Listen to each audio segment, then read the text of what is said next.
ағымдағы жылдың 1 қыркүйегінен бастап 1 желтоқсан аралығында республика көлемінде учаске жедел профилактикалық іс-шарасы өтуде.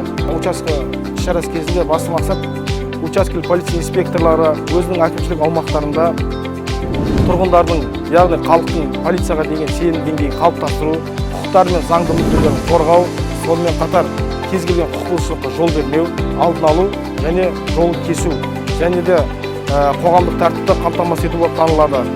Учаскелік полиция инспекторы учаске іс-шарасы кезінде тұрғын үйлерді аралап, өздеріне қатысты толық мәлімет енгізілген визиткалар тарқатады.